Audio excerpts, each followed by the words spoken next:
So personal training. So benefits of personal training, I would say, is having a coach to guide you through a session. So for people that have never used a gym before, not really sure what they're doing, a personal trainer will write them a structured plan that will focus on the goals they want to achieve.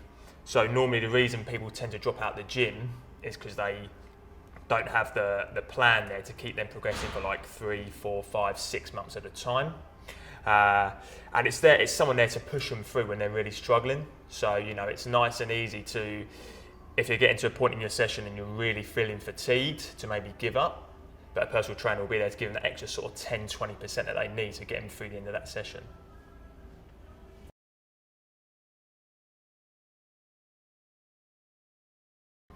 Okay, so people that want to come to the gym and want to follow like a muscle toning program, so they want to build muscle and then lose fat at the same time.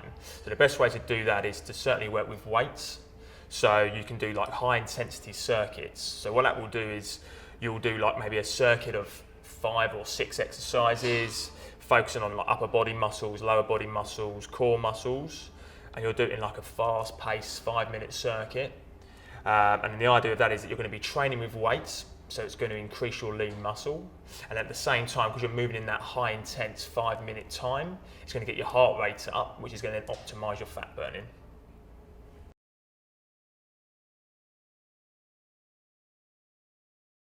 Too scared? So I would say, it's scary starting anything new. So if it's a new hobby, if you're going to maybe start a new sports club, or people starting school for the first day, university first time, everything's going to be nervous. So you might want to maybe bring a friend. So it's there's been a study done that training with a friend can actually help you get better results in the gym. So I'd maybe say, for the first couple of weeks, if you're nervous about coming to the gym and you've never used a gym before, then yeah, definitely bring a friend. And then that's again when it might be worth looking into a personal trainer, someone that's got experience and has worked in the gym industry for a long time. They'll be able to get you started on the right path for the first couple of weeks. And then generally, you want to give it at least 3 weeks just to get your body into that new routine. So like anything you start with, it's a new job, you're going to get new routines that you need to get used to. Your body's going to be the same for the gym. So you probably want to give it at least 3 weeks. And hopefully after those 3 weeks, you'll be into that habit and you'll just find coming to the gym as part of your natural lifestyle.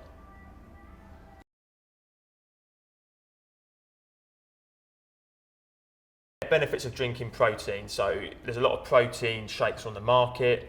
Some people will sort of be big advocates of them, and other people will say that they're not worth it. So with supplements, the idea of them is that they supplement your diet. So it's an additional product as what you're eating as well. So it doesn't want to be used to replace like a lunch or a dinner or your breakfast. So a supplement should be used to go hand in hand with your meals you have during the day.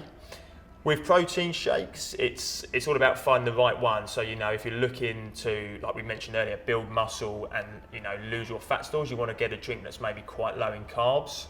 And with any supplement, you want to maybe just try one particular supplement at any one time just to see how it's benefiting you. So there'd be no good taking a protein drink and then maybe some muscle building pills, because you're not going to know really which supplement is doing what to your body. So it's always important just to maybe try one particular supplement at a time, see how your body reacts to that, and if it's working for you, then continue with that particular supplement. But I'd always say if you're maybe struggling to get a certain amount of, say, protein in your diet through just meals, so if you knew you were having a good breakfast with protein, a good lunch with protein, good dinner, and you were maybe snacking in between those meals and you're getting lots of protein, and maybe you're still struggling to put on muscle, then maybe that's the point when you need to turn to a protein shake, because it's going to give you that extra protein source throughout your day.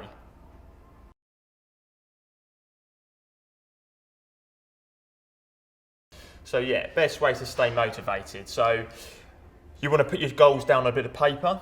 So, quite a common goal that a lot of people probably want is lose weight. So you want to lose weight. So first of all is how much do you want to ultimately lose? And then that's going to be maybe your long-term goal. Now, a long-term goal is maybe something I would class as 6 to 12 months. So you might say to yourself, this time next year, I want to lose 2 stone. So that's your long-term goal. So then to stay motivated, you're then going to bring that goal just a little bit nearer to you. So you may be saying 3 months' time, you're going to try and lose a stone. So half of your long-term goal of 2 stone. So 14 pounds is in a stone. So then if you break that down into weekly goals, you're then saying, okay, so I'm going to try and aim to lose 1 stone in 3 months. That's 14 pounds. So if I then break that down into a weekly goal, if I try and lose £1 a week, 14 weeks is going to be roughly 3 months. So then what you want to try and do is to keep you motivated to keep coming to the gym, is to maybe once a week jump on the scales and see, okay, I've lost £2 this week. So that's great. You're already a week ahead of what you're planning to do. And then just every couple of weeks after that, just keep reviewing how you're doing. You know, it might be a case of maybe not weight loss, it might be lifting weights. You're tracking your numbers each week, making sure your weight you're lifting is going up. Measurements is another way. So again, it's maybe not necessarily about the number on the scales, but it might be inches you're losing off your waist. So you might want to take measurements every 6 weeks. So there's various ways which you can stay motivated, but the key thing is that you want to be doing some sort of assessment at least once a month to check that you are heading in the right direction.